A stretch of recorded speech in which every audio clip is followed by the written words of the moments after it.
Good morning, good afternoon. Thank you for joining us today for the Replenish Africa Initiative's World Water Day virtual roundtable on achieving sustainable wash for communities in Africa. On behalf of the entire team at Global Water Challenge, the US Water Partnership, and the Global Environment and Technology Foundation, I would like to welcome you to this event. We are privileged to have you all here today to celebrate RAIN, as we call it, and its achievement of reaching over 6 million people with sustainable wash, and to share in reflections about how the program has advanced wash through the power of collective action.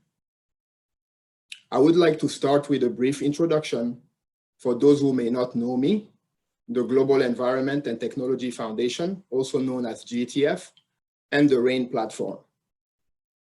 I'm Malik Leo Keita, Managing Director for RAIN at GETF, the managing partner of the Coca-Cola Foundation's RAIN program. We are a leading nonprofit organization with a mission to accelerate sustainable development through high-impact partnerships that deliver impact at scale. Since 1988, our programs have helped to improve the lives of over 10 million people in 77 countries through a diverse range of interventions that include WASH, health system strengthening, entrepreneurship, women's empowerment, sustainable agriculture, and climate resilience. Of the 10 million people impacted by our programs, 6 million people have been reached through RAIN, and we are very proud to collaborate with the Coca-Cola Foundation, the Coca-Cola Company and its system of bottlers, and many of you here today on this achievement. Before we begin, I would like to level set our audience on the overall RAIN program, its objectives, and its scale. RAIN was launched in 2010 by the Coca-Cola Foundation and is the largest Pan-African clean water program operating on the continent today. To date, over 120 RAIN projects are bringing safe water, sanitation, hygiene in more than 4,000 communities across 41 African countries. With activities focused on WASH, but also sustainable and efficient use of water and watershed protection, some of the key impact from this collective platform is captured on the slide that you can see here. These achievements have only been possible thanks to a network of over 300 local and international partners, including governments, the private sector, and civil society. Through these partnerships, RAIN has proven to be a continent-wide success story established as an efficient, flexible, and resilient platform to deliver safe and sustainable wash to many of Africa's most underserved and at-risk communities.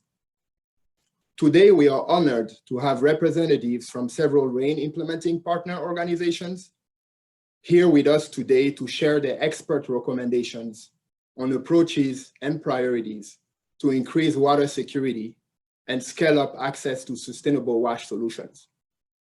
Through our dialogue, we hope to expand the sector's evidence base to strengthen current and future WASH programming, but also to motivate new and further multi-sector partnerships, programming and innovation to meet SDG 6.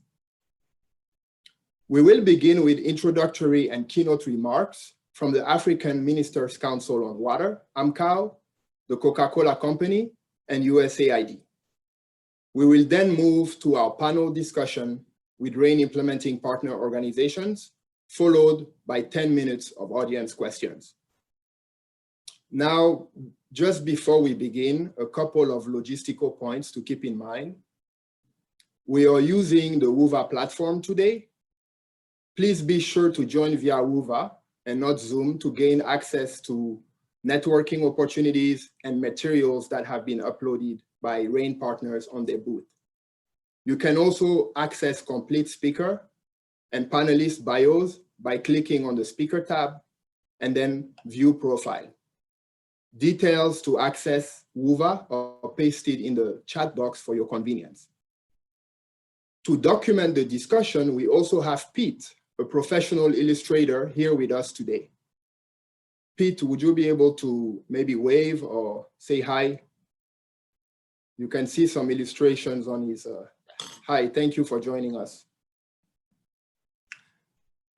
Pete will digitally scribe today's session. Throughout the event, we will take a few seconds to see the illustrations that emerge from Pete. We will also share final illustrations following the event. Lastly, throughout the session, our audience will have the opportunity to ask questions to our speakers and panelists via the chat feature to the right-hand side. When you send a question, simply please note who it's directed to, with directed to and the name before the question. And if it's directed to all, just please note that. And when we get to the Q&A, I will do my best to cover as many questions as possible. Now that we covered logistics, let's get to what we're all here for. Our opening speakers today are Dr. Paul Orengo, the Director of Programs at the African Ministers' Council on Water, also known as AMCOW, Mr. Bruno Pietracci, the Coca-Cola Company's President for Africa, and Ms. Maura Berry-Boyle, the Senior Deputy Assistant Administrator, Global Water Coordinator at USAID. As such, I'm pleased to introduce our first speaker, Mr. Paul Orengo, who as AMCOW's Director of Programs, is based in Abuja, Nigeria, where he plays a critical role in setting and executing Africa's water and sanitation sector agenda in close coordination with the African Union. Welcome, Mr. Orengo. Thank you so much for the opportunity, Malik. And a warm welcome to each one of us who have joined this event. As I understand it, to celebrate the World Water Day for 2021. Now, as we know it, the World Water Day is that special day when the world pauses to reflect on the gains being made in achieving water security and safely managed sanitation services. This year specifically, it is a moment for the global community to begin serious conversations on the progress towards achievement of the Sustainable Development Goals, especially SDG 6. This event today is therefore an opportunity for me, on behalf of the African ministers responsible for water and sanitation management, to speak to critical issues and connecting threads that needs the attention of each one of us to pause and reflect about. It is an opportunity for me to highlight water-related trends and challenges impeding progress towards the achievement of SDG 6 across the African continent, which includes urbanization, climate change, accurate data collection and usage, addressing sanitation, effective policies, integrated water resources management, budget gap for infrastructure, transboundary cooperation, among others. It is also an opportunity for me to underscore the important role that the private sector can and must play to meaningfully contribute towards SDG 6, such as the Coca-Cola's Replenish Africa initiative RAIN. And perhaps an opportunity for me again to issue a call for collective action and strategic coalitions or partnerships to effectively drive the achievement of SDG 6 in Africa. Now, generally speaking, SDG 6 targets are ambitious and achieving them demands focus and sustained resourcing. Africa must therefore leapfrog to avoid being left behind, especially in a post-COVID environment, and with urgency to address the social inequality and build climate resilient systems. The reality is that hundreds of millions of people today still lack basic water and sanitation services on the continent, and therefore several emerging challenges that threaten progress on SDG 6.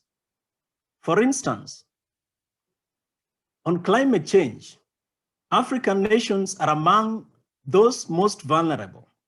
Climate change hits the most vulnerable hardest and contributes to food insecurity, population displacement, and stress on water resources. Climate change also manifests itself primarily through water, and several droughts, sea level rise, melting glaciers, and floods, which comply with climate changes affecting water supply, quality, and quantity. Climate adaptation is therefore critical to achieving SDGs. Failure to adapt to climate change not only puts the realization of SDG 6 at risk, but it also jeopardizes the achievement of most of the SDGs. On the question of urbanization, the explosion of urban populations and the reduction in water quality in cities present yet another clear challenge, because infrastructure and service delivery are not keeping pace with cities' growth to meet the water demand. Addressing urbanization and supporting mandated service providers to do so is urgent, and currently there are nearly about 500 million city dwellers on the continent, at least according to the World Bank report of 2017. And it is projected that these numbers could more than double over the next 25 to 30 years. On sanitation integration, which I will also speak about, poor sanitation often left out in WASH activities constitutes a barrier to achieving SDG 6. Over 395 million people are without basic access to water on the continent, compared to about 704 million people without basic access to sanitation, according to the joint monitoring program of the World Health Organization and UNICEF in 2017.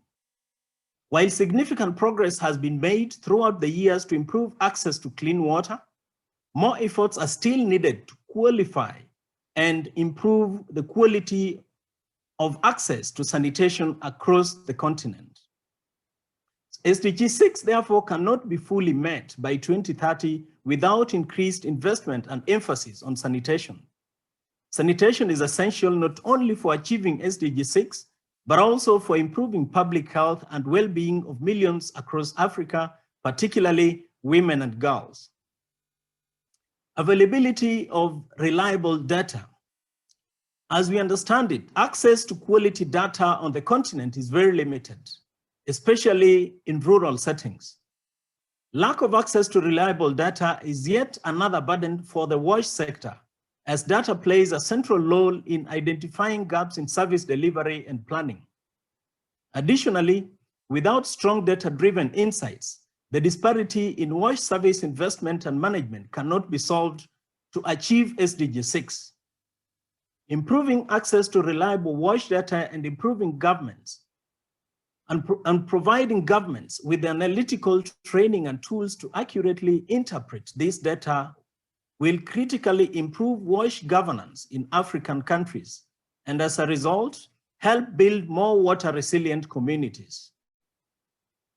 On the integrated water resources management, African service providers often struggle to meet the escalating water needs, particularly in urban markets. Water is essential for food and energy production, for the sustainability of our ecosystem, and the socio-economic growth of many countries. As such, unsustainable water supply presents a threat for human survival. It is critical for governments, private sector experts, and nonprofit organizations to act collectively to support water utilities and other service providers at all levels. Accelerating integrated water resources management will help strengthen and improve the sustainability of water services, infrastructure, and systems, reach the most underserved communities, and ultimately achieve universal access to WASH by 2030. And finally, I want to share with the participants a call to action. As an institution that subscribes to the principle of collective action, the African Ministers' Council on Water, AMCOW, firmly encourages strategic partnerships and coalitions to include public-private sector engagement, private-private collaboration, multi-stakeholder efforts around sustainability priorities, among others, which are all essential to achieving universal access to water, sanitation and hygiene, and meeting the 2030 Agenda for Sustainable Development Goal. Collective action is therefore critical to achieving SDG 6. It is for this reason that we are delighted to be here with RAIN and other partner experts to encourage further multi-sector partnerships and together resolve the water crisis and meaningfully contribute to the achievement of SDG 6 by 2030. We also encourage other private sector companies to join these efforts to develop similar initiatives that will foster sustainable development in Africa. With those many remarks, I conclude by thanking the Coca-Cola Company for making it rain. The African Ministers' Council on Water, AMCAL, is proud of you, and so is the wider African community. Together, we can change the data and accelerate the progress towards achieving SDG 6 in Africa. Many thanks to the organizers of this event, and a happy belated World Water Day 2021 to all of you. Thank you, asante sana, merci beaucoup. Thank you so much, Dr. Orengo, for these powerful words. Thank you. I would now like to welcome Mr. Bruno Pietracci, who serves as the Africa president at the Coca-Cola Company, to share his opening remarks. Bruno is based in Johannesburg, South Africa, and has been with the Coca-Cola Company for over 20 years. In his role, he is actively looking to reinforce the Coca-Cola Company's commitment to creating shared opportunities and enhancing the prosperity of communities across the African continent. Over to you, Bruno. Thank you, Malik. Thank you, Paul. Good morning, good afternoon, good evening, depending on which part of the world you are.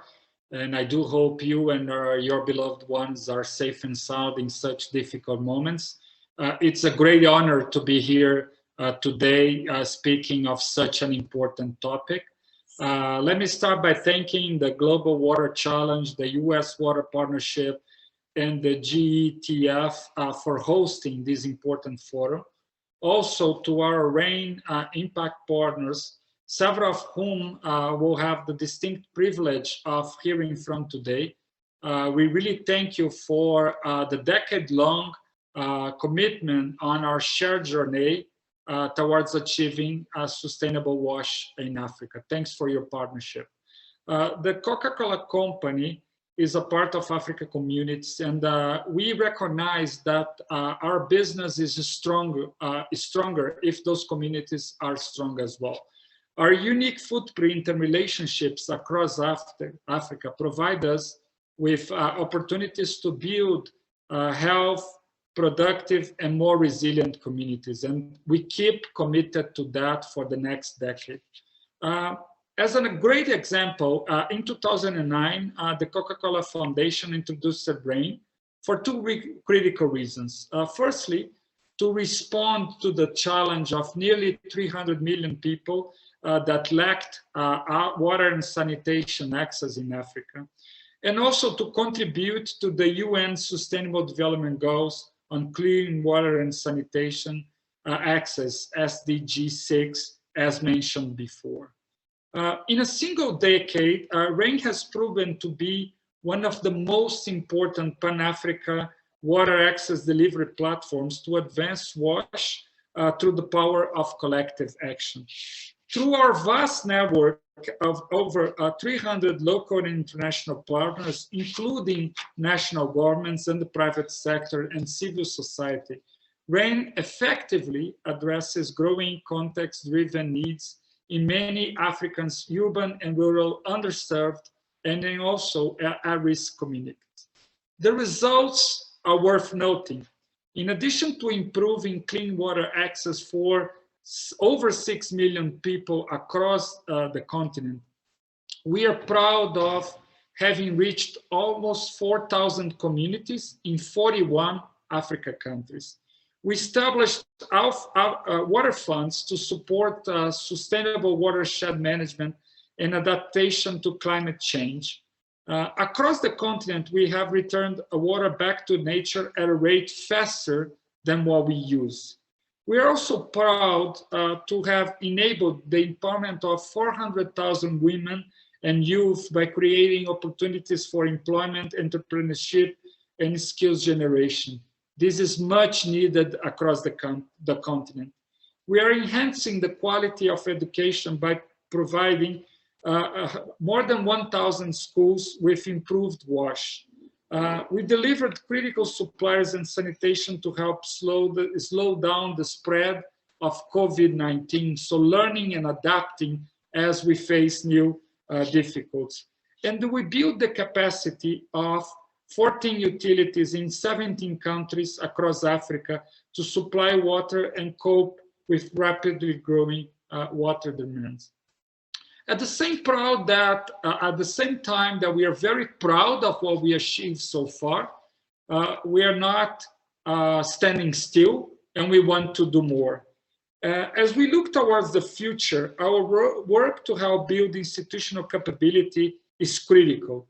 Africa is experiencing the highest growth in urbanization, with 21 out of the third fastest growing cities in the world, which poses its own challenges in terms of climate change. There is much work to be done with communities and governments to enhance climate change adaptation and help address the challenges that urbanization is and will continue creating across the continent, not only, but particularly to clean water and sanitization. With wash access, climate adaptation and crisis recovery at the core of the Coca-Cola Company's 2030 Global Community Water Strategy, we'll endeavor to scale RAIN's impact to improve water security for millions more on the continent, building upon the learnings and recommendations developed by the platform's success. The ambitious 2030 water security strategy is grounded on our purpose of refreshing the world and making a difference. We plan to prioritize action where it matters the most through rigorous risk and vulnerability assessments on global and local levels. In communities, we'll continue to support safe access to water with a focus on women and girls, while helping societies adapt to the water-related impacts of change. So very happy to hear that we are super aligned with what has been covered by Malik and Paul before. But it's also the time to be humble. We cannot do this alone. Africa water security challenges are quite significant and quite complex, and we invite other companies, national governments, and civil society to work not only to scale up the impact of RAIN, but also to create innovations and other best practices across the continent. While RAIN has met its 2020 targets, we still have a high bar to surpass to deliver against the 2030 goals. So we can expect more. We can expect the Coca-Cola Company and the Coca-Cola Foundation to use its power to mobilize collective resources and to meet Africans' increased needs. Once again, on behalf of the Coca-Cola Company, the Coca-Cola Foundation, and all our African bottling partners across the continent, I want to thank our RAIN managing partner, GETF, and all of our implementing partners for their pioneering and innovation collaboration. I look forward to hearing the experts' insights and recommendations resulting from RAIN so that we can jointly aspire for much more. Once again, I'm honored to be part of this panel and humbled with the challenges ahead of us. Thanks, Malik, for the opportunity. Thank you so much, Bruno, for the powerful words. Really, really appreciated. If we may, now we would like to show quickly the RAIN video that has been put together. Madeleine, would you be able to put that on the screen? Thank you very much. What is the single most important factor an ecosystem needs to thrive? What about a nation? Communities? People? Simply this. To address the fact that millions of people across the African continent still don't have access to a safe and sustainable source of water, the Coca-Cola Foundation founded the Replenish Africa initiative in 2009. Over the last decade, This initiative forged partnerships with more than 300 government, private sector, and civil society stakeholders, helping 6 million people from 4,000 communities across 41 countries build a more sustainable future for themselves.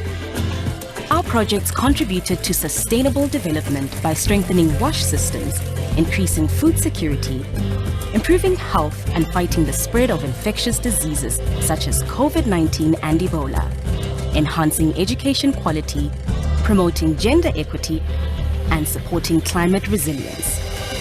As we celebrate RAIN achieving this significant 6 million people goal, we want to thank our network of partners for their contributions in improving lives, empowering communities, and increasing water security in Africa.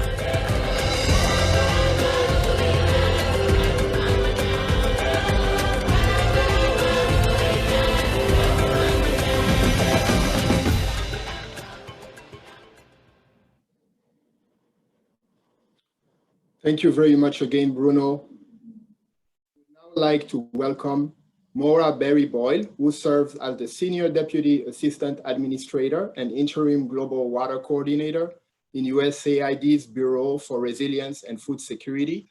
In the Maura oversees the implementation of the agency's responsibilities under the US Global Water Strategy. As a career member of the Senior Foreign Service, she's held various leadership positions throughout USAID in Southeast Asia, East Africa, and Afghanistan, and served as Mission Director to Jamaica.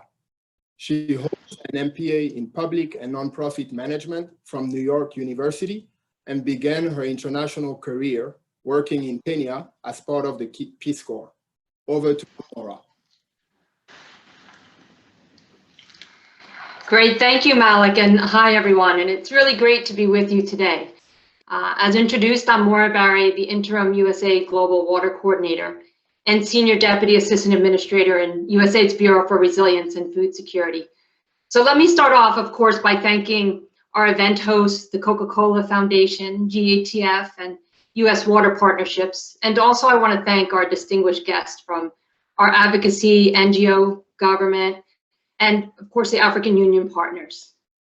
You know, in preparing for this event, I was reflecting on my first encounter with the challenges of water insecurity as a Peace Corps volunteer in the mid-1980s in Western Kenya, where I lived about 30 kilometers off a tarmac road.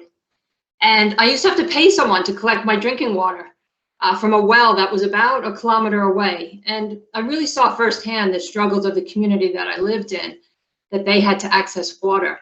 And yet, of course, you know, right around the corner from my house was a kiosk that I could buy a Coke.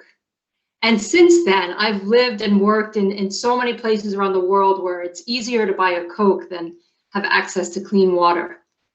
And you know, the ingenuity of the Coca-Cola company and coupled with partners like many of you has really been phenomenal. And I'm so delighted really to be part of this celebration today. This World Water Day, we're reflecting on the state of the world that's been altered so much by this pandemic and has stressed water services further than ever before. And also a climate crisis that has resulted in the hottest year on record. And beating the pandemic and addressing the climate crisis are top priorities of the new Biden and Harris administration, both here domestically in the US and abroad. And in line with these priorities, we know that access to water, sanitation, and hygiene services, what we all call WASH, remains essential to the long road that we have for economic recovery. And that said, access to WASH is extremely critical at this very moment. While the pace and progress on vaccine development and distribution has really been historic, and I think we're really proud of our contributions as the US to COVAX, emerging economies, and especially their most vulnerable groups, are disproportionately impacted, as we all know, by this ongoing pandemic.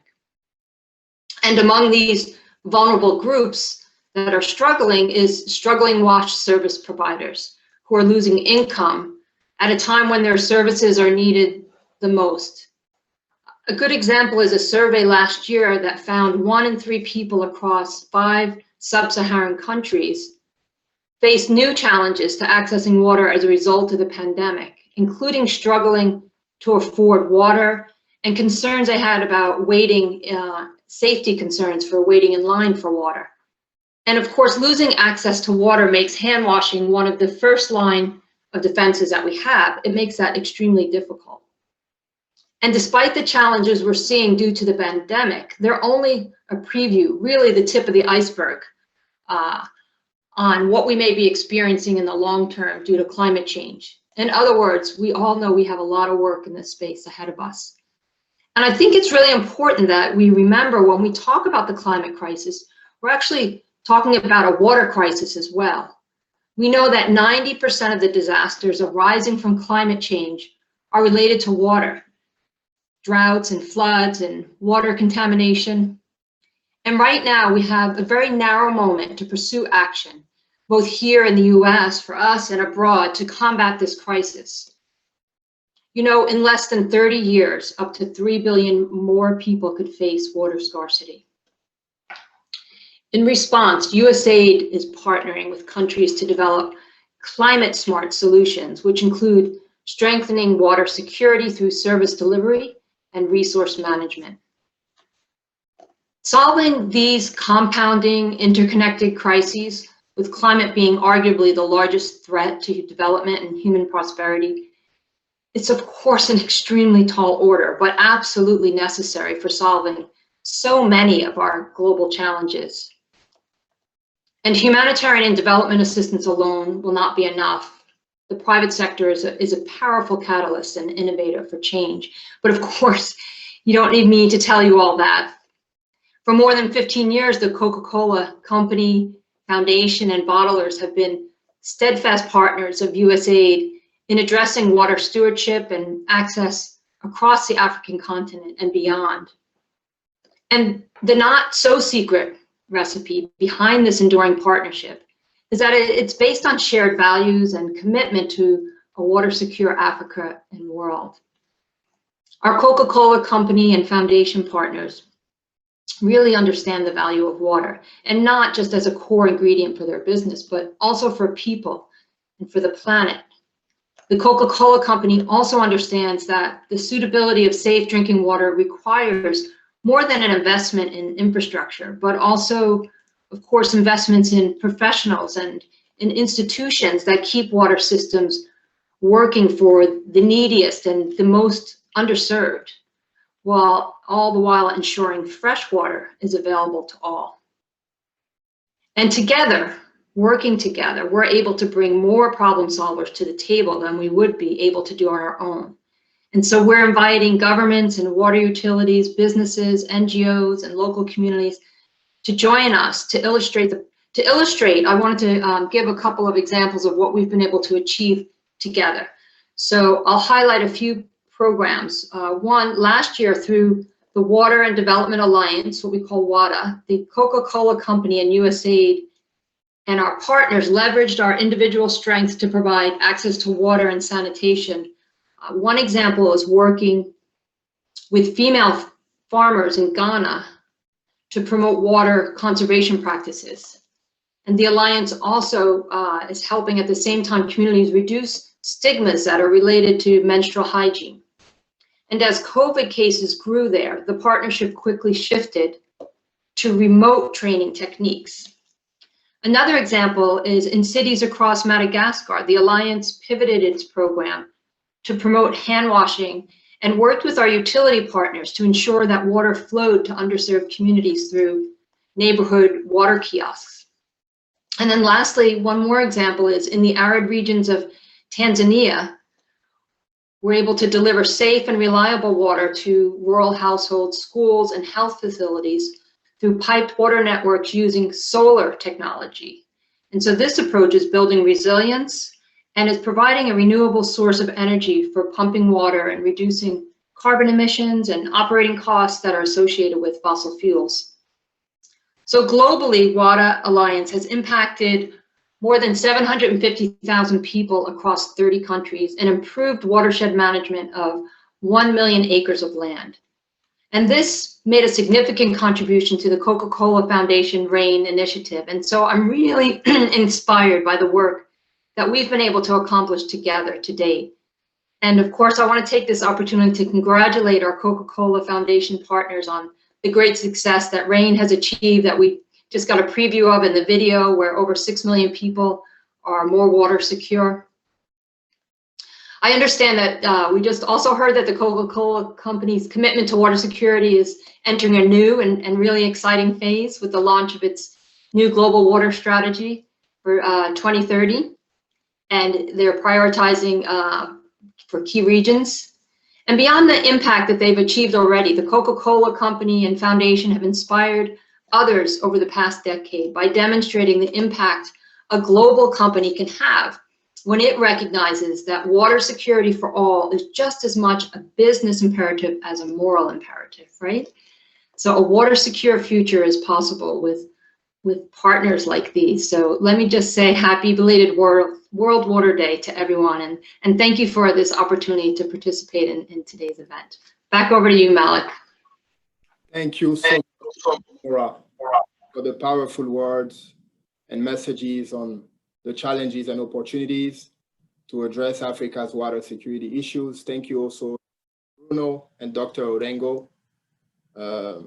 We can do this together, achieve SDG 6 together. Thank you. Now, before we move to the panel, let's please take a few seconds to see what Pete has captured from our keynote speakers thus far.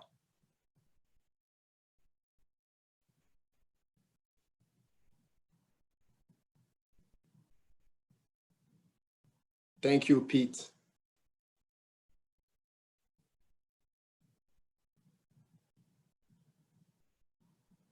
And again, these illustrations will be shared following the event, but just wanted to take a couple seconds to take a look. Thank you. Now it's time to turn it over to our expert panelists. Representing RAIN's 300 trusted partners, we've asked them to share recommendations on approaches and priorities to effectively achieve sustainable WASH for communities in Africa, based on insight gained from their work, as well as their experience working with RAIN. As a reminder, you can ask questions via the chat feature to the right-hand side. When you send a question, please indicate who it's directed to by writing directed to with a name before the question. And if it's all, please simply just note that. I am very pleased to introduce our panelists today, who include Dr. Gitinji Gitahi, Global CEO of Amref Health Africa, Eden Matimwangi, Kenya Country Program Manager at the Water and Sanitation for the Urban Poor, WASAP, Mohamed Ba, Program Manager, Monitoring and Evaluation at the Sierra Leone Water Resource Ministry, Kelly Alexander, Senior Technical Advisor for Water at CARE, and Fred Kihara, Africa Water Funds Director at the Nature Conservancy. I want to thank you all for joining us today. Our first question, comprising 3 parts, is for all of you. In 2 minutes, please introduce yourself, your organization, and your role. Describe your organization's partnership with RAIN and its impact. And finally, if you could fly a banner message around the world on an airplane and everyone could see it, what would be the one key insight or call to action you would share to scale up access to WASH on the continent in order to meet SDG 6? With that, I would like to please invite Dr. Gitinji to start. Dr. Gitinji, over to you. Thank you very much, Malik. And I know I have only 2 minutes, but I would like to take the advantage of that 2 minutes to thank RAIN, Coca-Cola, and also GTF for this great initiative. I want to start by saying that from my studies of human capital and health, RAIN brings brain, because children who are well-fed and well-nourished and good hygiene and have water when they are young actually develop good brain capacity, cognitive capacity that allows them to go to school and have quality education. So I would like to say RAIN is bringing brain. The next thing I would like to say is to thank obviously the speakers, Orengo, Bruno, Maura, and of course you, Malik, for all the comments. Amref Health Africa has been working in the continent of Africa for the last 63 years. So it's gray-haired and wise. We've been around the continent, started out as an indigenous African organization, truly believing that the interface to bringing communities to lasting health change happens at the community level, at the household level, and doesn't happen at the health facility. And when it happens there, it is all about community empowerment, especially for women and girls. It's all about water, sanitation, hygiene, and good nutrition. It's all about empowerment and agency for girls. It is all these things put together for community empowerment and engagement. We've been doing that over 35 countries in Africa, and we continue to do so at many entry points, and water and sanitation is a critical entry point. So this particular project and how Amref came into it is because of our work, where we reach over 12 million people across the continent every year, and we have about 1,500 staff who are based in the communities working with community health workers, and save lives and unlock the economic potential of those communities. We partnered with the Coca-Cola Africa Foundation and of course GETF to run the $4.2 million Replenish Africa initiative all the way from 2017. And our target was 4 countries: Ethiopia, Kenya, Tanzania, and Uganda. This program had key focus areas. One, it was how could we increase access to water to these communities? Secondly, how could we increase access to safe sanitation and hygiene? And this put together would in turn focus on the last focus area, which was to increase livelihood opportunities for women and youth. And this program has been built on that core belief that access to water, sanitation, and sound management of freshwater ecosystems and all those can actually bring economic prosperity. So this is what I would like to say, and maybe I'll share the results later. Thank you very much, Malik, and back to you. Thank you so much, Dr. Gitinji. Very much appreciated. I would now like to turn it over to Fred Kihara at the Nature Conservancy. Thank you very much, Malik. And again, I would like to appreciate, just like my predecessor, there are all those people who've made time to celebrate with us the World Water Day. It's a great opportunity for all of us to come together and remember. So thank you very much. My name's Fred Kihara. And now 9 years in the Nature Conservancy. As the Nature Conservancy, we are a global conservation organization that's probably almost the same age as AMLEF. About 4,000 of us around the world working to protect, to conserve land and water on which our life depends. And we are very proud that the way we actually came to interaction with rain is that the Nature Conservancy was, I would say today, lucky, then was a big challenge, invited by cities that had outgrown their water supply. And they were having deficits, yet they had already invested in cities and they needed a solution. So back in 2000, the Nature Conservancy worked with cities allowed Latin America and received lots of support from Coca-Cola bottling companies and entities like FEMSA to craft a solution how the people who live downstream in the city could work together with those who live upslope in the watersheds to check what it is that those people up could do to fix the challenges allowed water supply. Make sure that the rivers flow full and they at least flow throughout the year, that there is less erosion and sedimentation, soil going to the river. It's cheaper to supply water to urban centers and to business. And what does it take in terms of an ecosystem service program for those communities to remain engaged and do it? So that's where we got into. Later on now, we have 43 such waterfalls around the world. Lots of them still have the flag of Coca-Cola and GTF now and rain, and I'll talk a little bit about that. You asked me about a question, what would I really want to tell the world at the beginning? And given where we work and the impacts we've seen since 2000, I would say there's no water security without ecological security. Both of them go hand in hand. Let's work to make sure that water is dependent by what happens out there in nature. we can get it done. Thank you. Thank you so much, Fred. Thank you. Now I would like to turn it over to Eden Matimwangi at WhatsApp. Eden, over to you.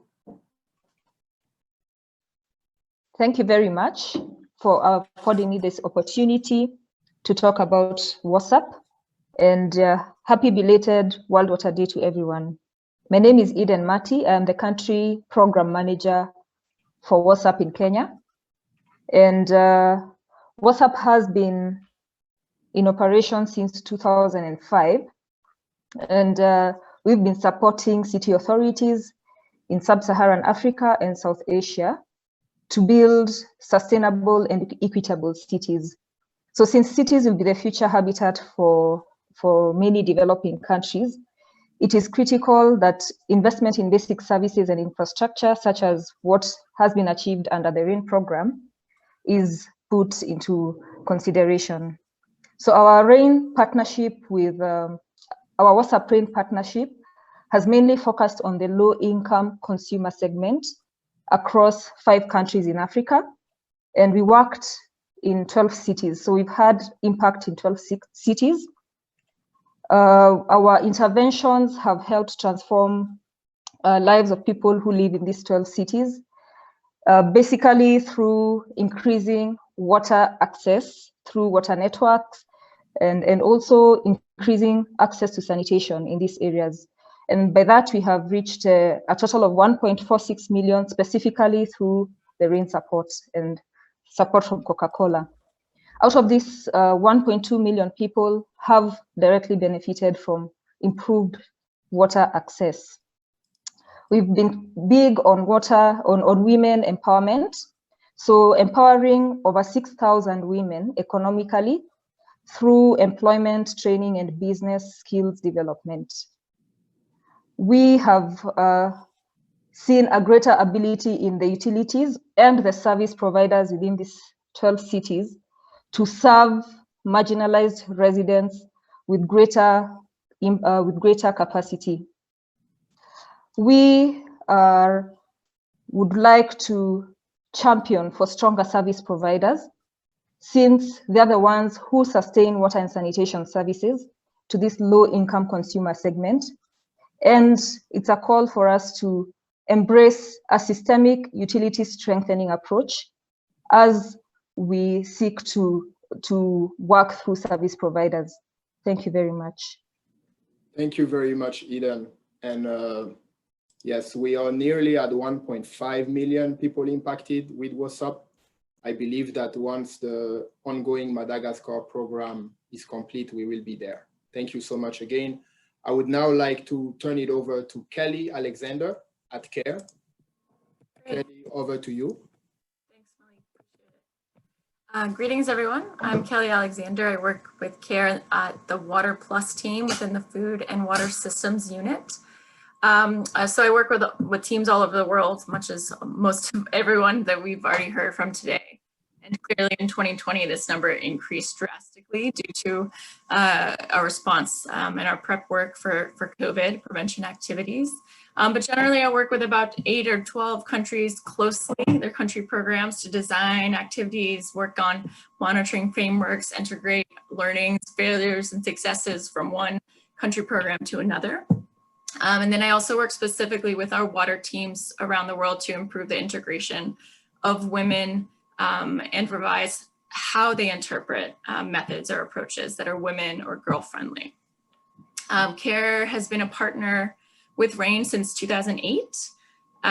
We've worked with RAIN to increase access to washing communities and schools and health facilities, and specifically, of course, to increase the number of women involved, but more importantly, increase in the role of women involved in WASH in terms of valuable participation.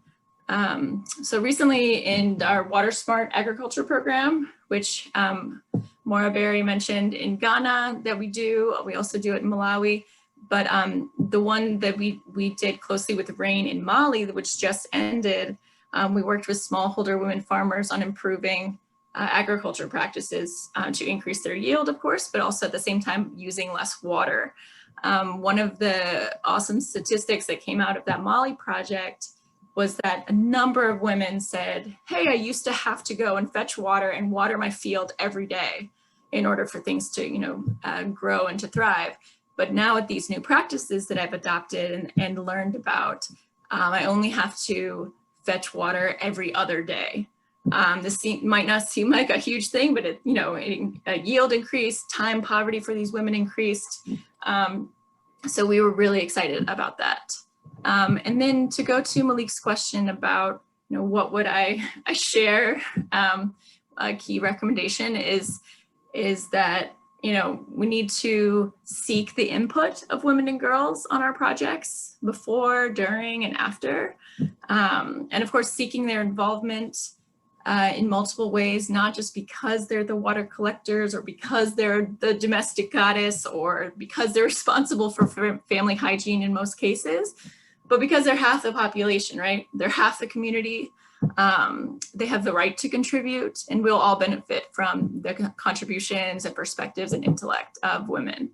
And just a side note, the menstrual hygiene work, the research that we've done with women farmers in rural Malawi and Ghana showed us that at least 30% of women experience an inability to work on their farms or to do income generation or complete routine activities monthly during their menstruation. So it's something that we should always be keeping in mind when we're doing a development project. So, thanks. That's a very good insight. Thank you so much, Kelly. Quite a big stat indeed. We appreciate you. Thank you. I would now like to turn it over to Mohamed Ba at the Water Resource Ministry of Sierra Leone. Mohamed, over to you. Thank you very much, Malik. I want to join colleague to really thank the RAIN to really bring all partners around for us to share what we experience in partnership with RAIN and Jeff. My name is Mohamed Ba. I'm the head of the monitoring and evaluation in the Ministry of Water Resources. I joined the water sector in Sierra Leone in 2013. And my role is to really track the progress of the water sector in my country. As a government, we are responsible to really provide affordable and safe drinking water to the people of Sierra Leone.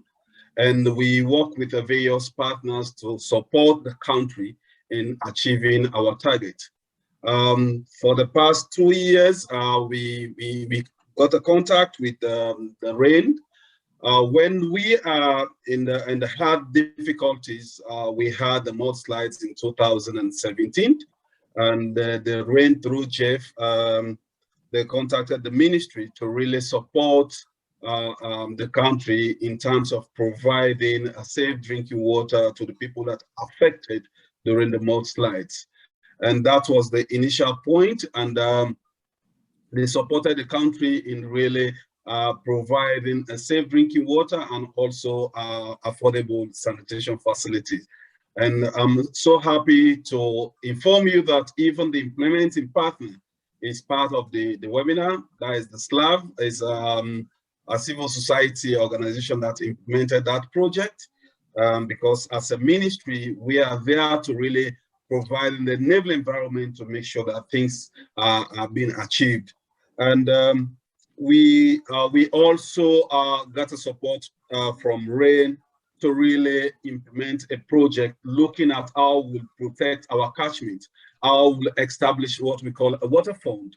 So through the RAIN project, we got a funding to support, to really get our catchment through the Freetown municipality, which is the capital city of Sierra Leone. And the Catholic Relief Services is really implementing that project for us to establish a water fund that will protect our catchment, because one of our biggest threats in Sierra Leone is climate change and how that would be is really affecting the water provision in the country.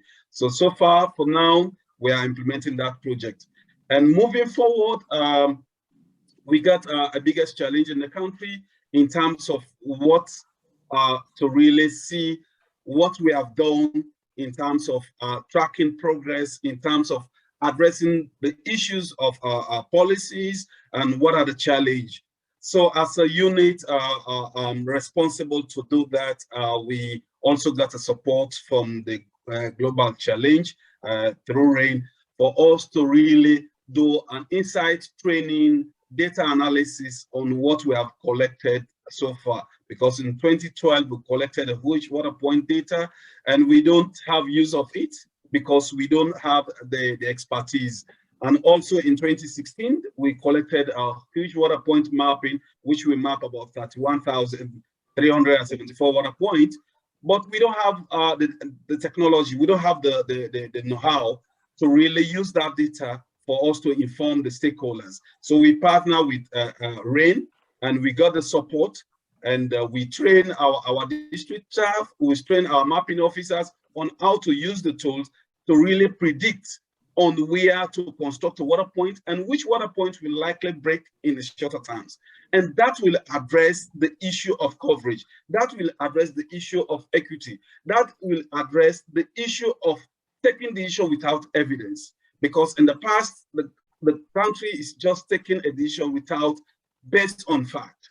But now, as a country, we are so boastful that whatever we are doing it based on evidence, based on best practice, to really guide our policymakers, to really guide our councils, say that before you construct a water point at this particular point, it's better to do it at this area to reach more people, because the essence is for you to reach more people. And this will help us to achieve the SDG.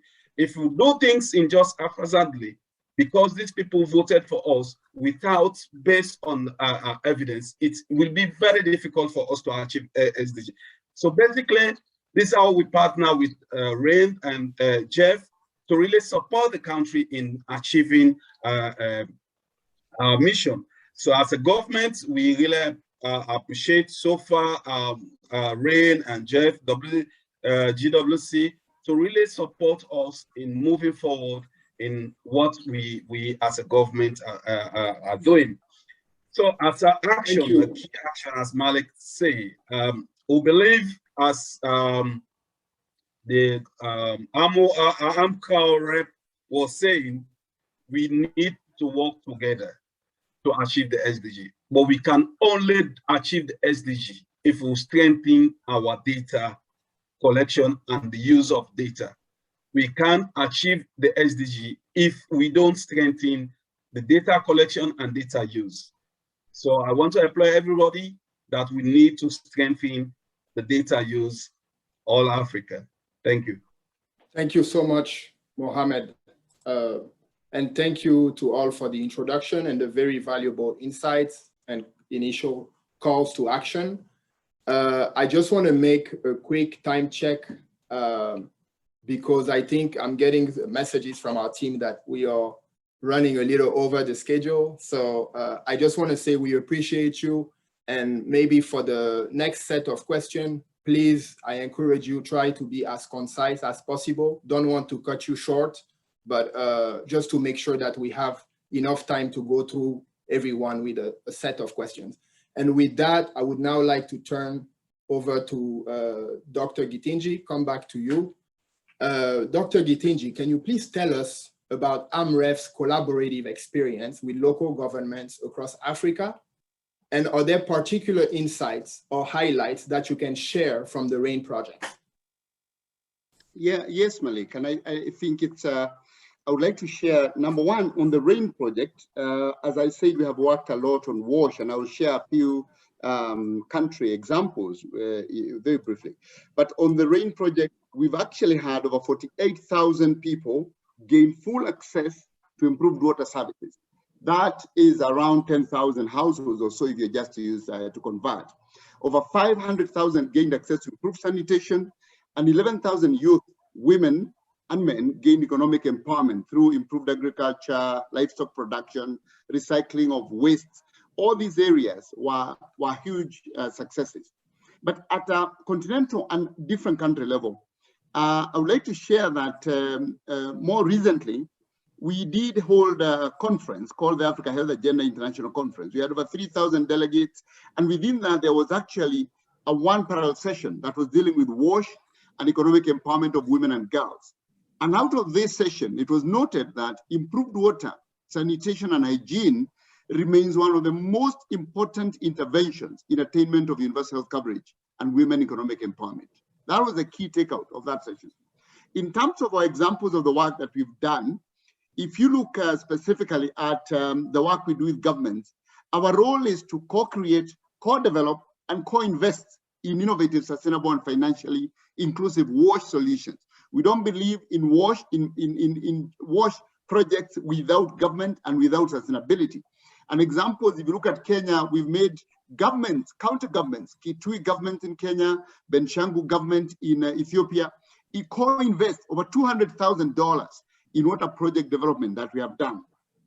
Another example is Tanzania, where in Tanzania, managing solid waste separation, we've achieved over 80,000 of solid waste separation increase, and also increase of monthly revenue collection from this solid waste management of about 150,000 among women entrepreneur groups. That is significant.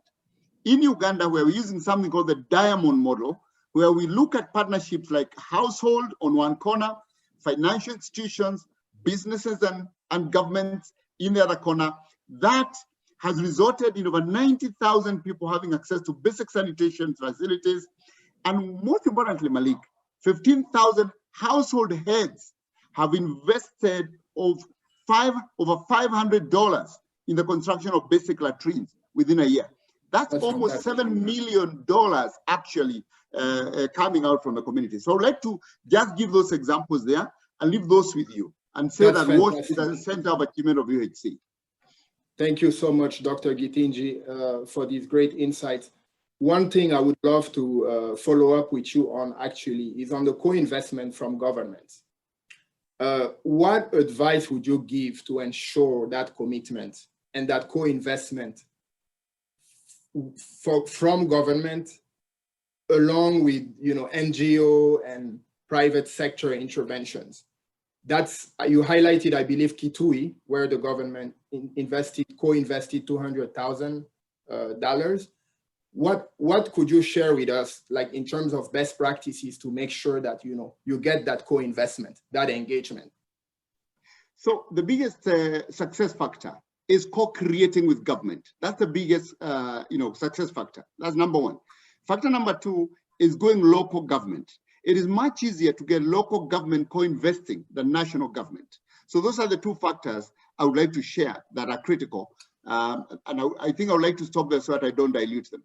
Thank you very much, Dr. Gitinji. I appreciate it. I would now like to turn it over to Eden.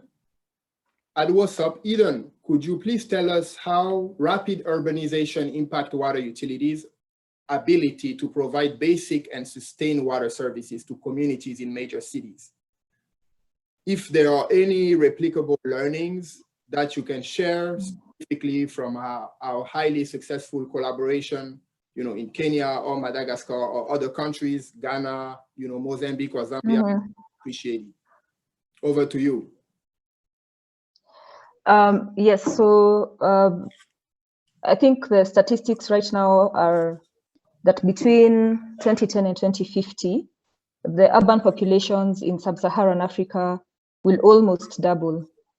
So the biggest challenges that utilities have faced is how to manage, first of all, to increase access to the growing populations, and secondly, how to safely manage water that has been given to this or been conveyed to these areas. So there's a very big challenge, especially on the sanitation front, where utilities are grappling across various countries that we have seen over the past. So for example, in Kenya, the number of residents without safely managed water is over 50% as at 2020. So water utilities, as you've seen, with this increasing rapid urbanization, in our countries are faced with an almost impossible situation. So first, because they need to fulfill their responsibilities and serve all the urban residents with water. And secondly, there's the bigger challenge of operations that we have witnessed more so during the pandemic, where utilities in many countries like Ghana and Kenya were under instruction to provide free water to people in low-income areas. So this has been a political issue, and water is always a political issue in our countries. And this usually has undermined the utilities' ability to, have a solid revenue base that can cover operational costs and effectively enable them to have effective service delivery in the urban areas. I will also mention the issue of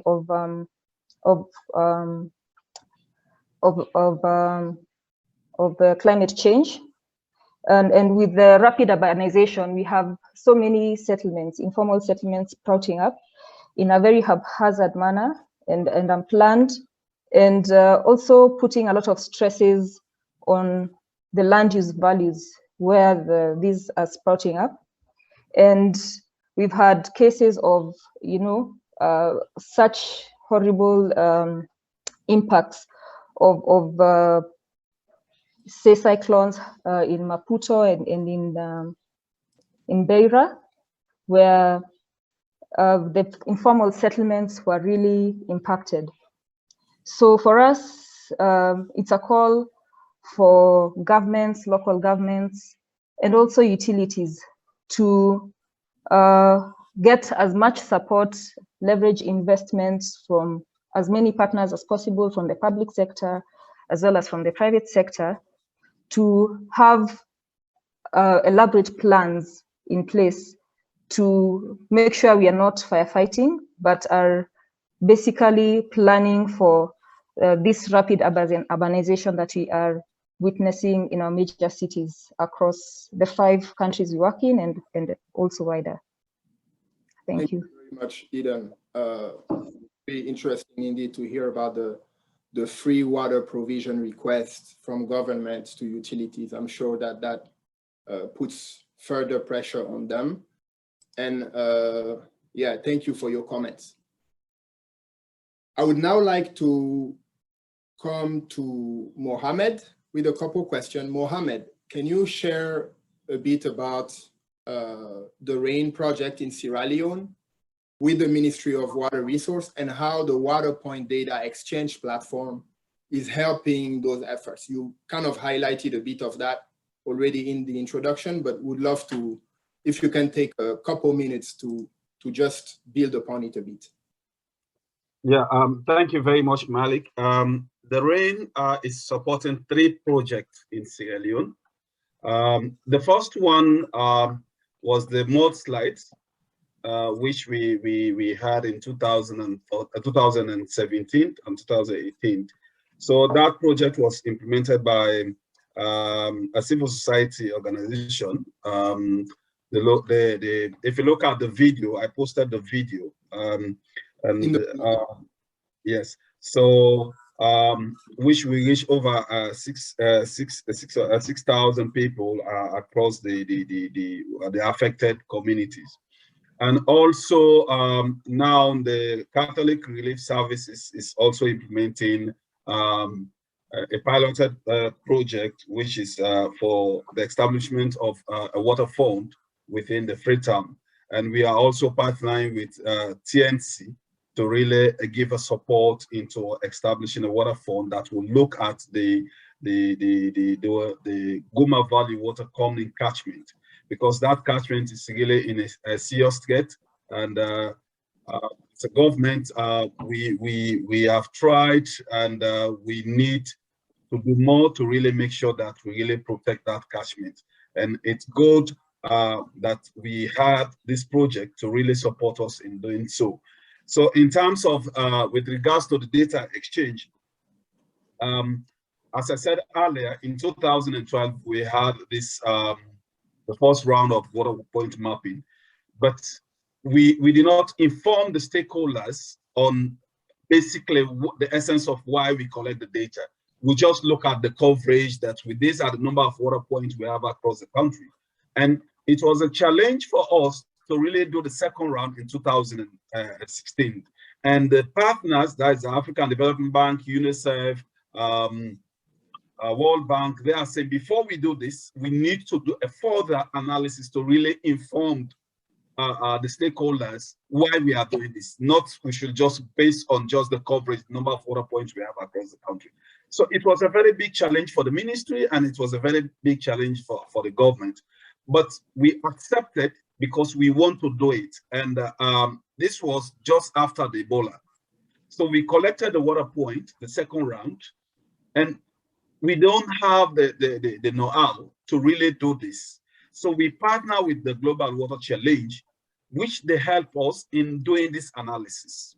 We dive into the data for us to really know where we should really construct a water point and where it's necessary for us to rehabilitate a water point, and what type of technology that really fits in the country. And the management issues, because we have a lot of water points, but the management issue is a very big challenge. Sustainability is a very big challenge for the sector. So this analysis really helps us to really guide in the process.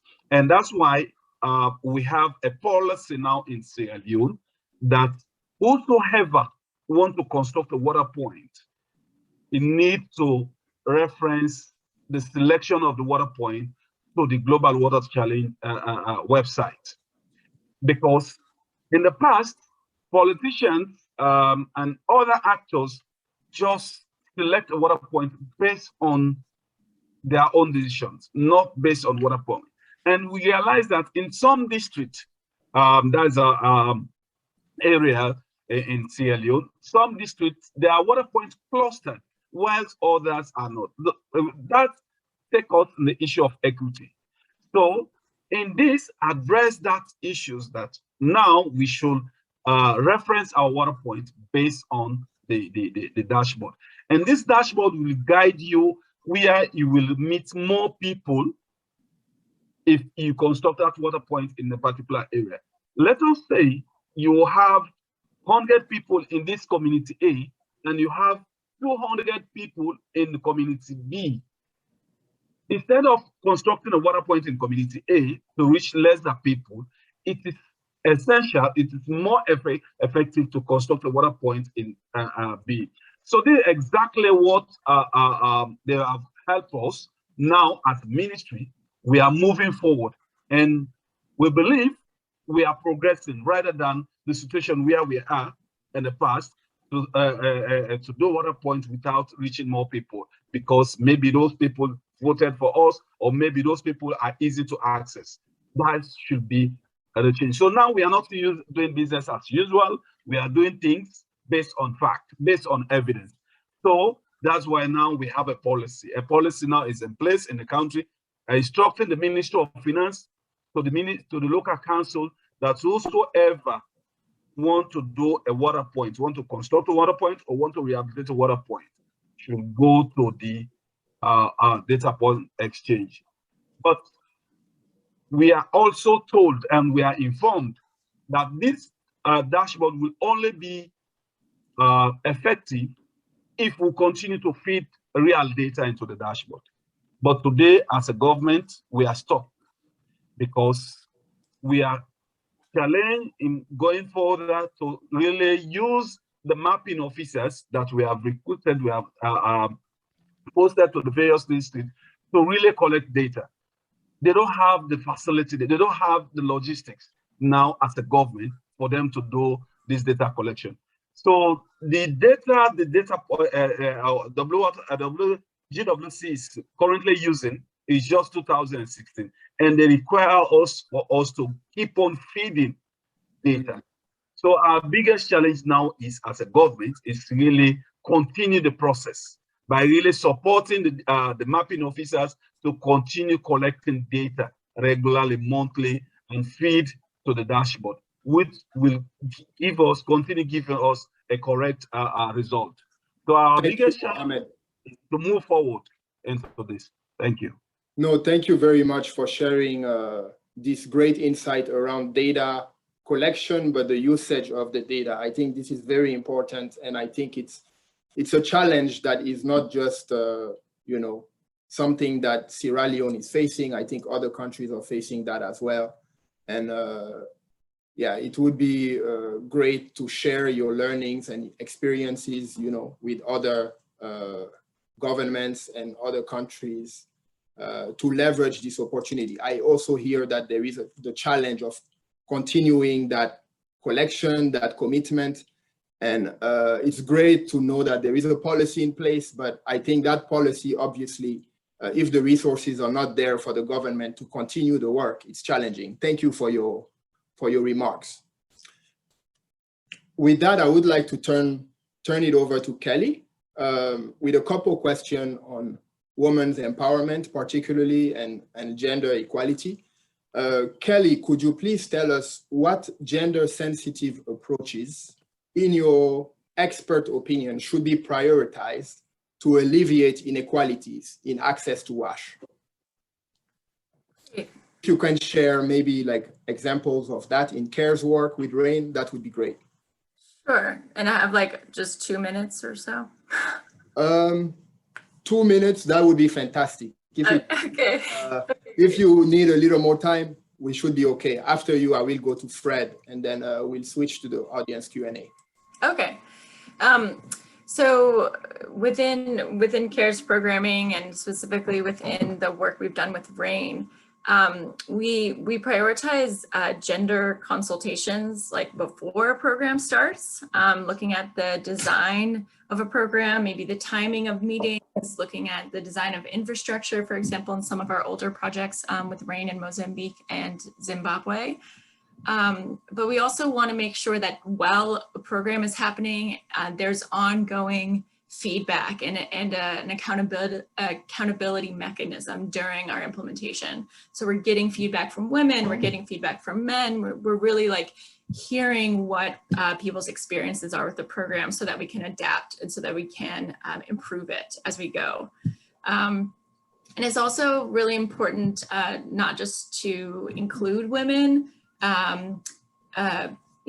but also make sure that we're including men. So for example, if a program is very explicitly talking about women's empowerment or involving women or using the word gender, depending on how that's sort of translated in the local language or depending on how it's presented to a population or community, it might actually discourage the involvement of men and boys in a project. Which, in order to have gender equality, we want the involvement of everybody, like not just women. So we think that's a really important piece to include, because in order for women to meaningfully engage and to really be able to express themselves and communicate their needs, and whether it has to do with farmland or whether it has to do with menstruation, we want the voices of women to be heard and understood by traditional leaders or by men within the community. And while I have the floor, I just wanted to say that I really agree with Dr. Gitahi's point on co-creation, like with government, not just with women, which is what I just talked about, but with government, and then looking at engaging local government officials. And it's been so important for our water smart agriculture programs with RAIN and in Mali and Malawi and Ghana. We were able to reach thousands of farmers through government replication without any contribution from CARE program funds. So, involving these local government and extension agents like really enabled us to scale up the program and, include the government's priorities and the government's investments and their ideas in what we were doing and how we were doing it so that it can continue once the program ends. So I'll stop there because I don't want to. Thank you so much, Kelly. Great insight. I heard obviously women empowerment, but also engaging men in the process is key. Co-creation with government is critical, as Dr. Gitinji noted also earlier. Maybe I have a quick follow-up question for you. What are the biggest opportunities for the private sector, particularly to advance gender equality through WASH in Africa?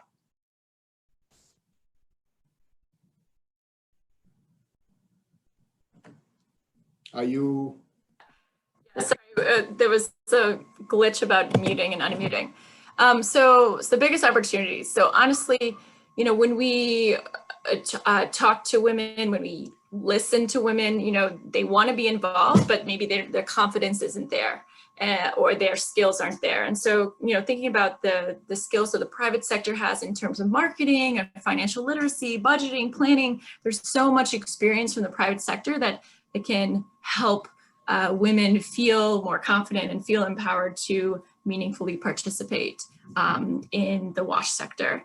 And then, of course, looking at marketing and making sure that advertisements and things like that for soap or for water products like aren't only directed at women, and that we're really trying, you know, that we're not reinforcing gender roles and gender norms, and that we're trying to say, hey, like men and boys, like wash the baby's hands as well, you know, things like that.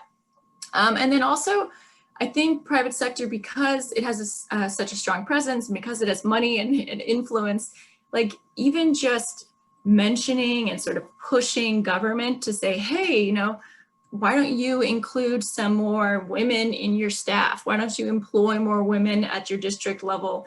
It really can make such a big difference in how successful and sustainable a WASH program is when more women are involved, either in the private sector or in the public sector.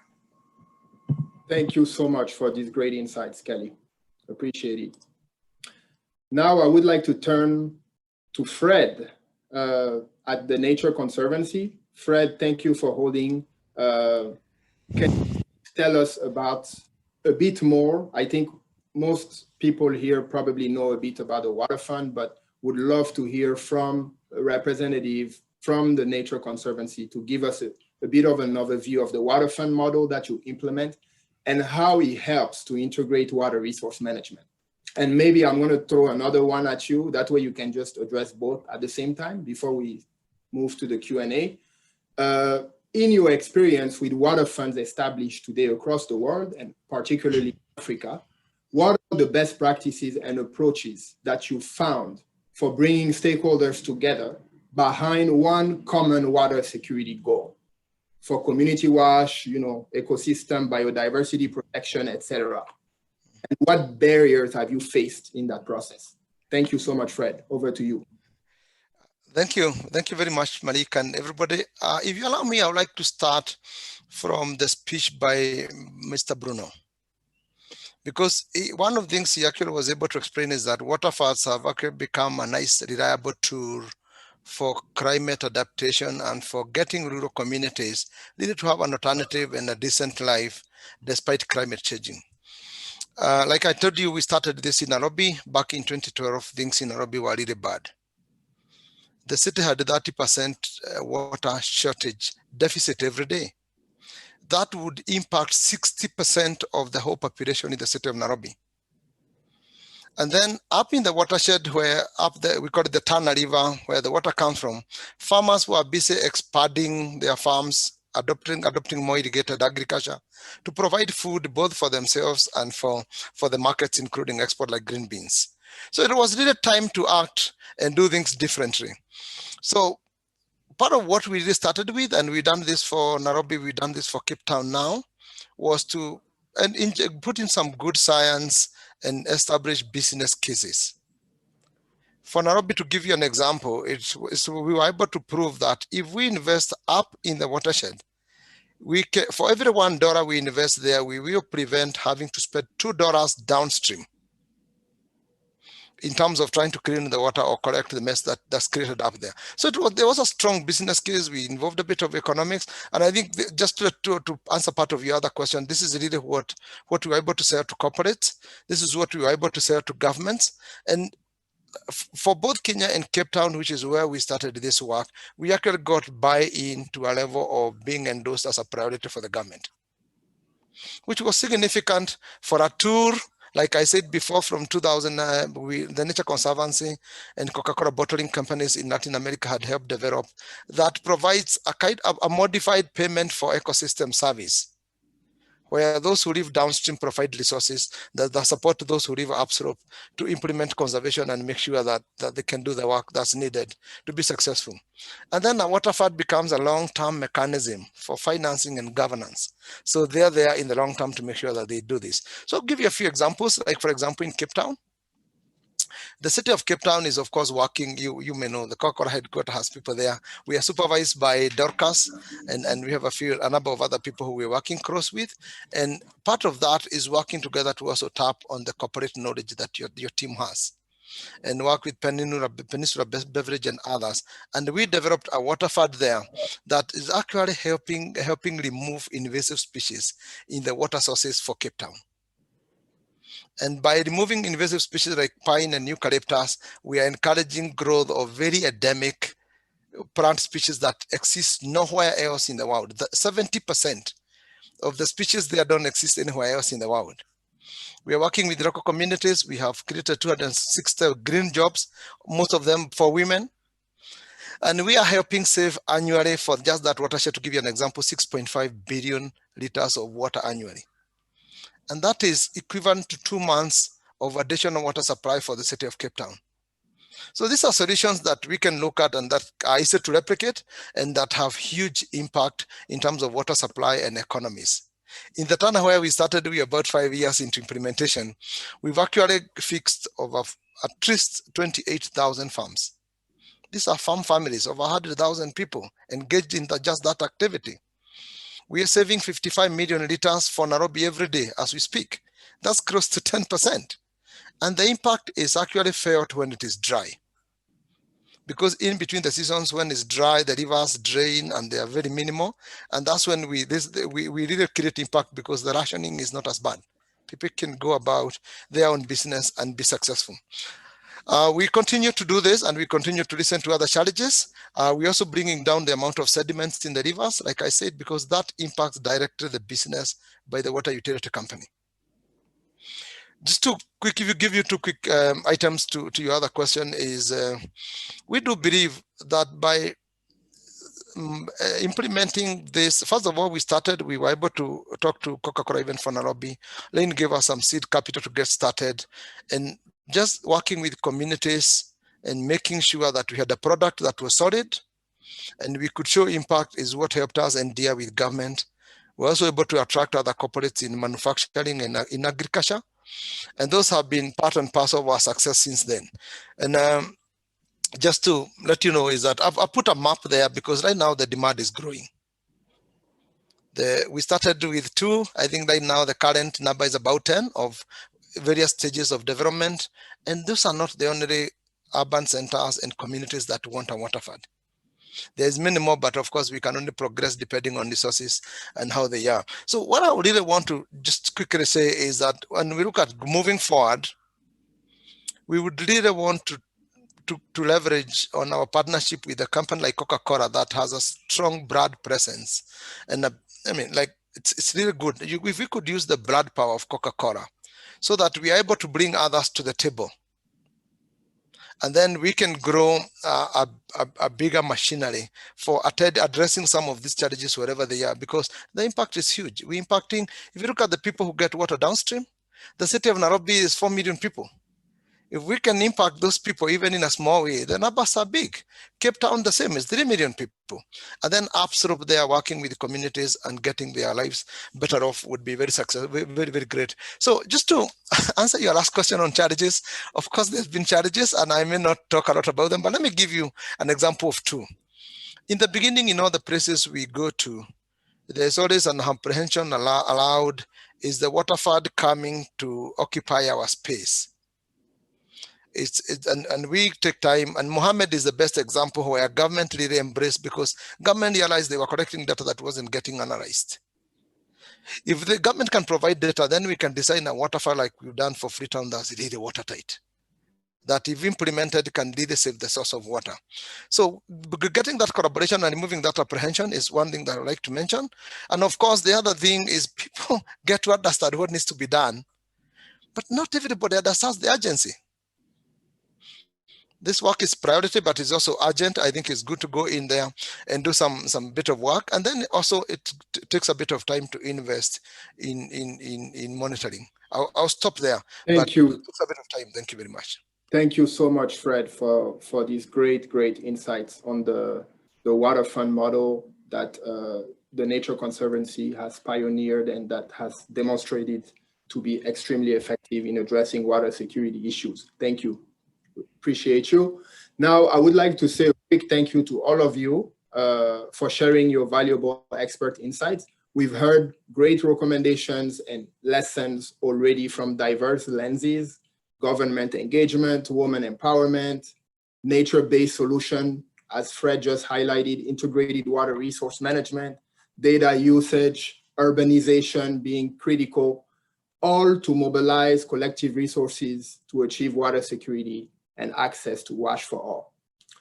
Now, I would like to switch to the panel audience questions, if that's okay with everyone.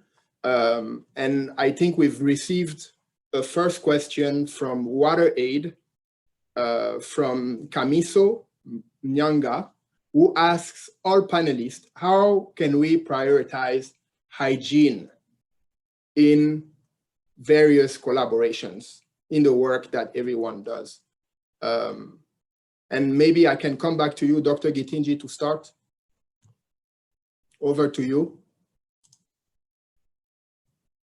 I think mute, yes, it's a mute issue.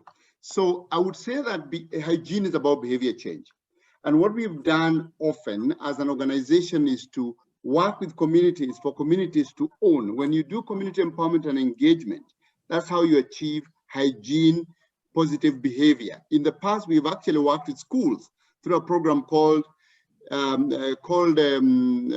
sanitation education for schools. Now, in this particular program, we educated children on hygiene, and then we expected that transformation to transform their families, and it was extremely successful. It was called personal sanitation and hygiene education, which went out across the world. So I would say behavior change, community engagement, and community health workers and schools are a critical tool to achieving behavior change on hygiene. Thank you so much, Dr. Gitinji. Fred or Kelly, anything that you'd like to share on this? Maybe I'll go to Fred first, or Kelly. Kelly, go ahead. Please, over to you. It looks like you muted. Let me make sure that you are not. Sorry, I think when we unmute and then you unmute at the same time.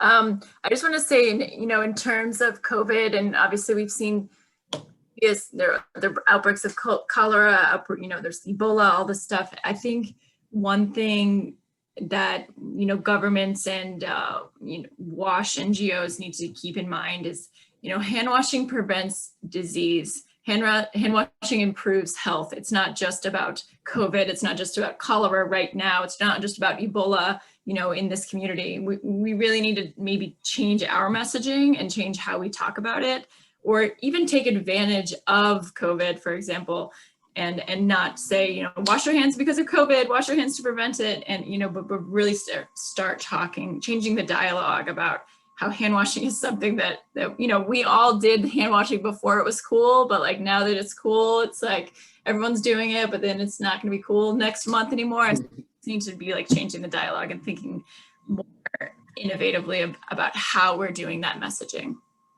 Thank you for that. Fred, over to you. Anything you'd like to share here? Oh, I think the same thing, muted. Okay, there we go. Thank you very much. I was too fast. So my colleagues have really explained it, but because we actually largely concentrate because of our conservation nature on the water sources, on the forest and the farmlands. What we've seen, particularly when we work with institutions, keeping toilet facilities for boys and girls becomes an important thing. So whether we're able to rehabilitate some of them, make sure they have lockable doors, particularly for girls, otherwise kids were quickly turning to bushes and so on, which is not right. We do believe though that that is not enough. So we're collaborating like here in Nairobi with people like WhatsApp and AMLEF and others to work on WASH.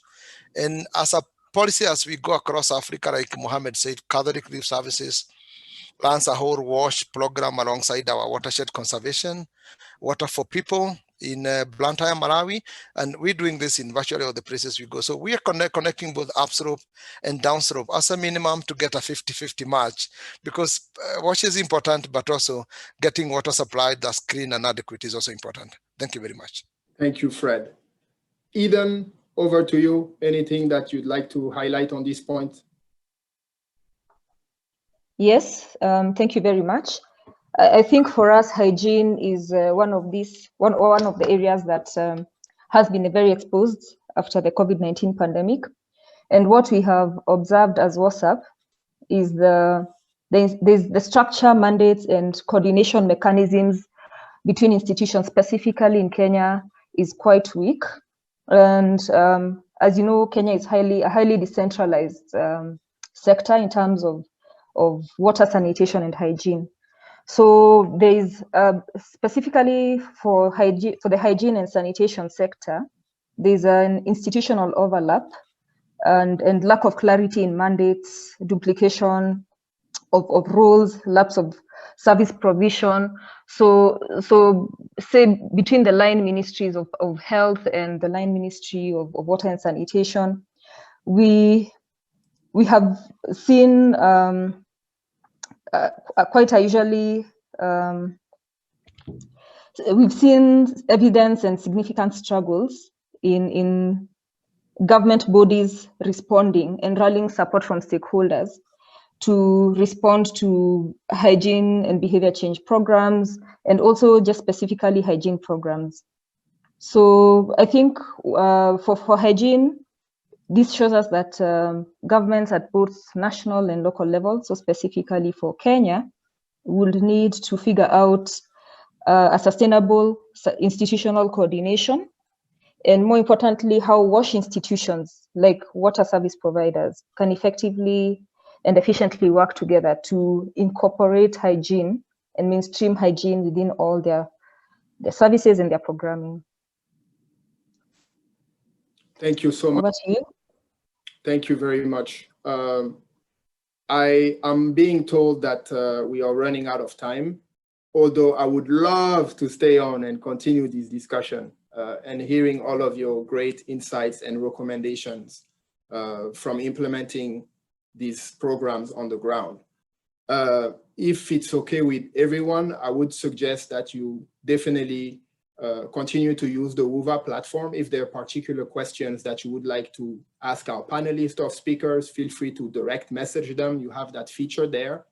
But I think we need to move on to the next item so that we're not holding everyone past the time that we have dedicated. We know everyone has busy schedule, and we are so appreciative of the time that you're spending here with us today. So once again, please join me in thanking our panelists for their participation and valuable expertise shared here today. We greatly appreciated the various perspectives that you've shared to accelerate WASH delivery and increase water security on the continent. Thank you so much. This concludes the panel discussion.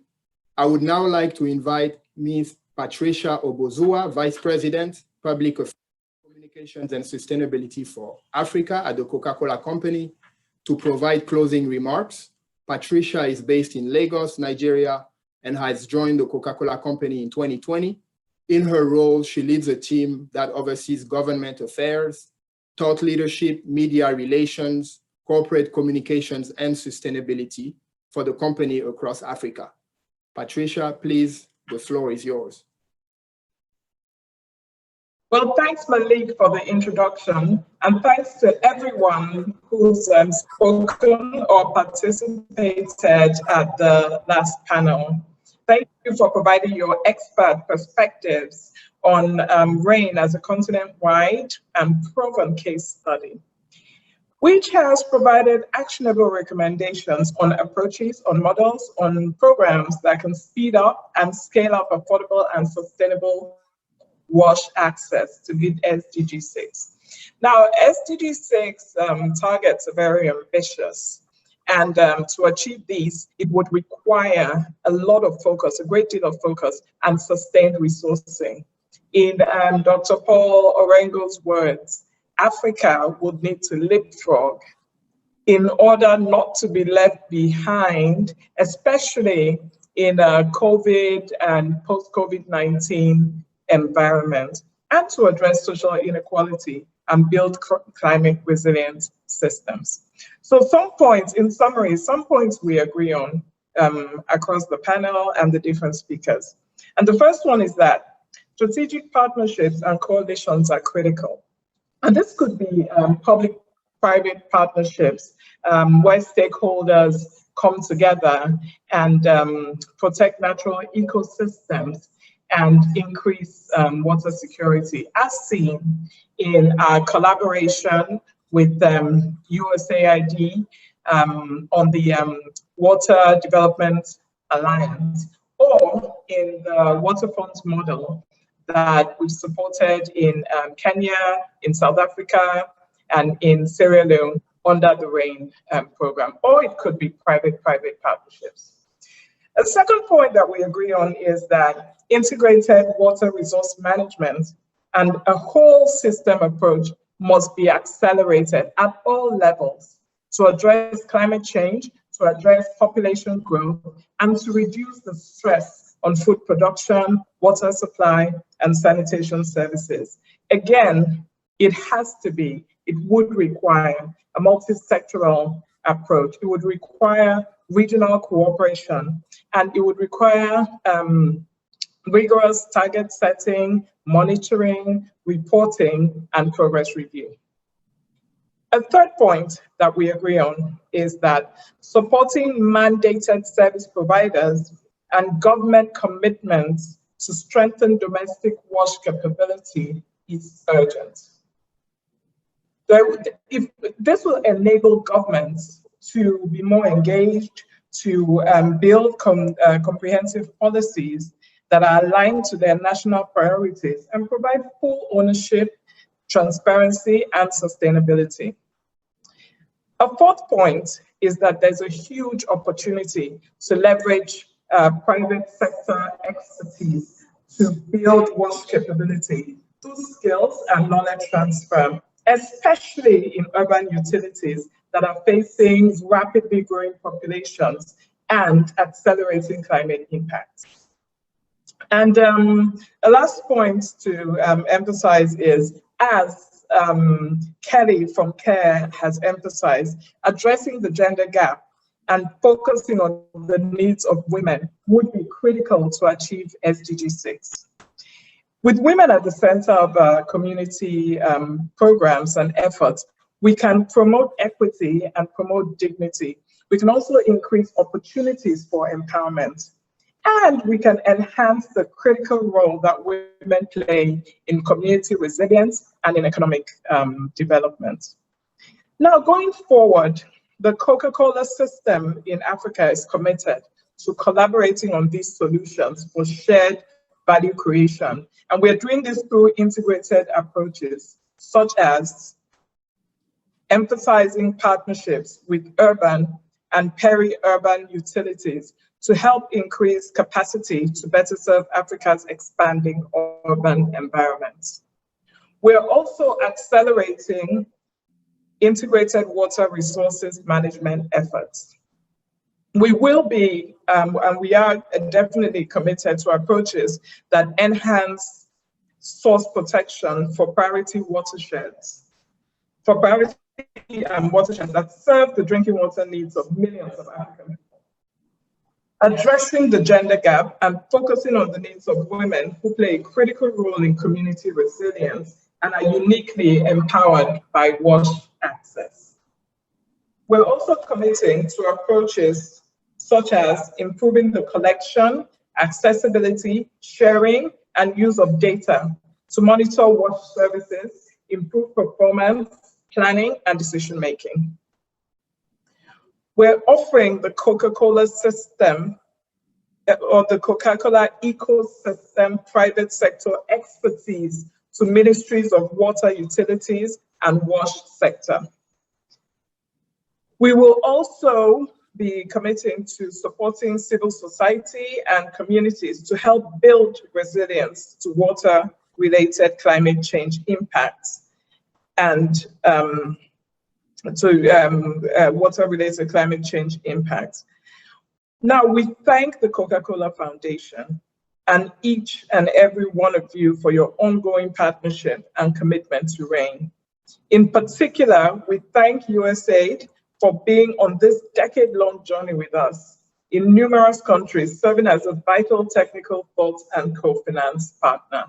So thanks for your partnership and thanks for participating in this program and in today's event. Thank you so much, Patricia, for your remarks and for guiding us through our collective conclusions here today. Thank you, thank you, thank you. This closes our roundtable for today, but before everyone leaves, let's please take a minute to see the illustration by our scribe artist, Pete, on the screen, please.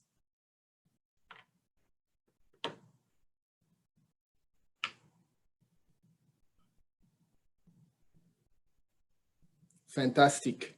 You can leave that on the screen if you'd like. I'm just gonna highlight two quick things before we disconnect.